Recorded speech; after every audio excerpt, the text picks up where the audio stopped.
Hello friends, hi. இன்னைக்கு நம்ம சேனலில் கேரளா ஸ்பெஷல் எரிசேரி எப்படி செய்கிறதுன்னு பார்க்கலாம்.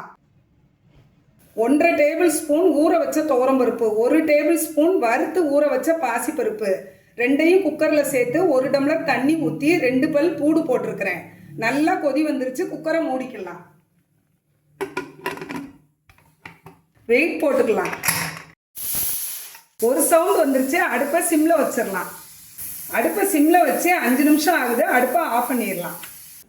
அடுப்பில் ஒரு வடைச்சட்டி வச்சு 1 கப் தோல் சீவி நறுக்குன சக்கரை பூசணியை சேர்த்துக்கலாம். தண்ணி 3/4 டம்ளர் ஊற்றிக்கலாம். கொதி வந்துருச்சு, கொஞ்சமாக தனி மிளகாய் தூள் போட்டுக்கலாம். ஒரு பச்சை மிளகாய் கீரி சேர்த்துக்கலாம்.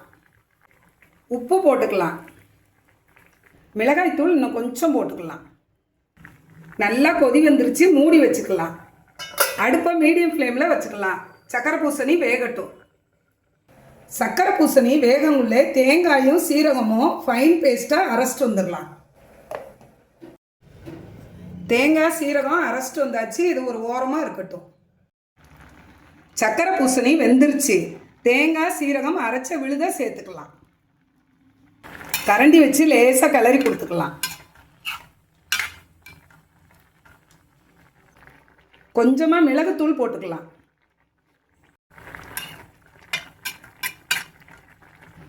உப்பு காரம் செக் பண்ணிக்கலாம். எல்லாமே கரெக்டாக இருக்குது. எரிசேரிக்கு தாளிப்பு ரெடி பண்ணிக்கலாம். அடுப்பில் ஒரு வடைச்சட்டி வச்சு தேங்காய் எண்ணெய் ஊற்றிக்கலாம். கடுகு, உளுந்தம்பருப்பு, கடுகு நல்லா பொரிஞ்சிருச்சு, ஒரு மிளகாய் வத்தல் கிள்ளி போட்டுக்கலாம். கருவேப்பிலை ஒரு இனுக்கு போட்டுக்கலாம். பெருங்காயத்தூள் கொஞ்சம் போட்டுக்கலாம். தேங்காய் பூ கொஞ்சம் போட்டுக்கலாம். தேங்காய் பூ நல்லா செவக்கட்டும்.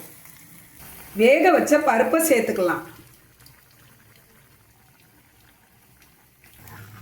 எல்லாத்தையும் நல்லா கலந்து கொடுத்துக்கலாம்.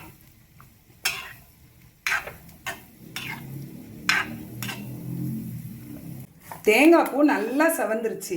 இந்த தாளிப்பை நம்ம பொரியலில் சேர்த்துக்கலாம்.